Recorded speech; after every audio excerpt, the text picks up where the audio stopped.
Let's do some sapling problems. You are ready to finish up the last set of questions in homework 3. And this question number 15, I think I want to save that one because I'm honestly not quite sure what it's going to ask or what it wants. Let's do one that's a little bit easier. I want to do one that's a little easier. So this one, it looks like it doesn't want to let me slide this over a little bit. So it's giving us a Fisher projection, and it wants us to choose the correct structure that's using the wedge and the dash notation. And remember, converting back and forth between Fisher and wedge dash notation, we're looking for the bow ties, the wedge bonds on the horizontal, and the dash bonds on the vertical. So that one is pretty simple.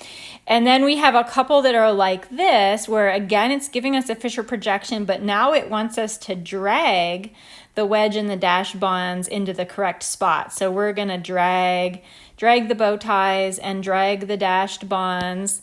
And there's another one, this one's just a bigger molecule, same type of thing. We don't even really need to look at the Fisher projection that's been provided to us because we know that this is really spazzing out.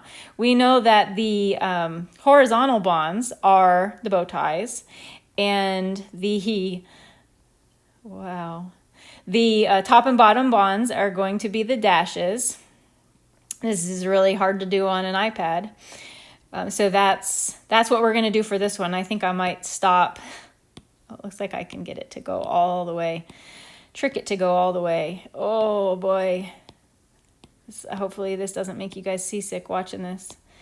I'm going to give up on that because that's frustrating. But that's what you're doing here. You're just dragging those bonds into the right place. That is question 20. So let's go to this question 15.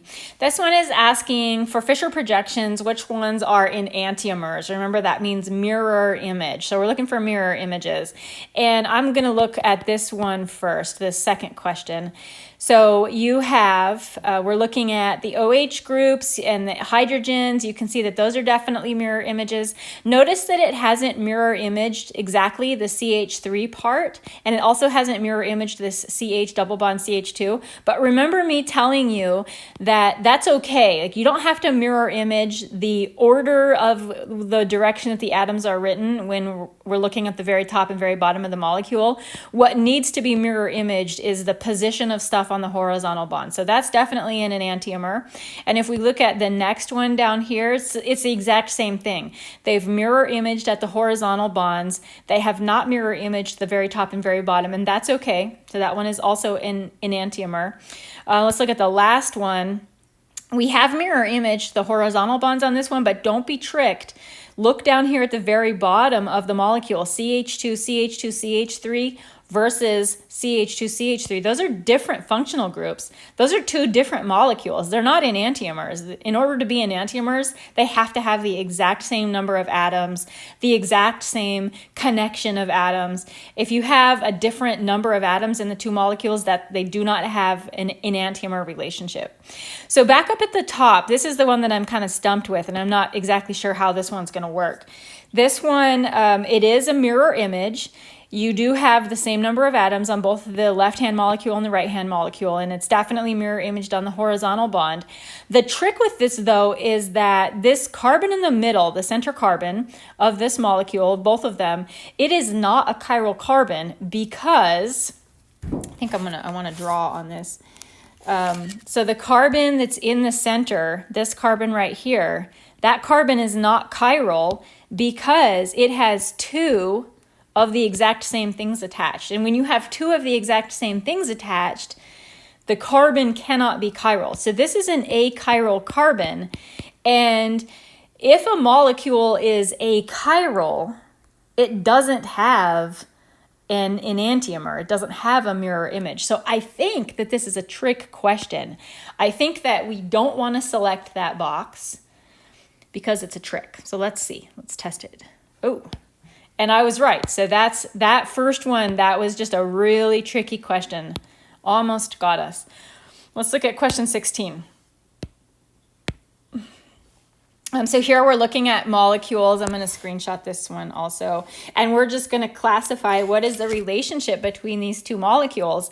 So the first thing that we want to do is make sure that the molecules have the same connectivity, CH3 to a CH2 to a carbon double bond, hydrogen hanging off of that. And here is where the molecules differ, a CH3 pointing up versus a CH3 pointing down. So they have the same atoms, they have the same connectivity, but they have a different shape in terms of how the atoms are connected, which makes them stereoisomers. For the next one down, this one looks like it might be kind of tricky. So we've got a CH3 that's followed by a CH2, that's followed by a CH, that's got a CH3 hanging off of it, followed by a CH with two CH3s. Those are identical molecules. They look exactly the same. Let's see what else is on this problem. Ooh, look at this one. This one's very exciting. So these are definitely not mirror images of each other, so they're not stereoisomers. And in terms of connectivity, a CH3 to a CH2, then there's, so they do not have the same connectivity.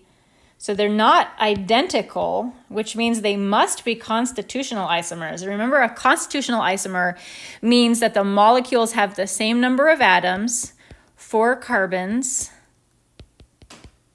1 oxygen, 1, 2, 3, 4, 5, 6, 7, 8, 1, 2, 3, 4, 5, 6, 7, 8, 8 hydrogens.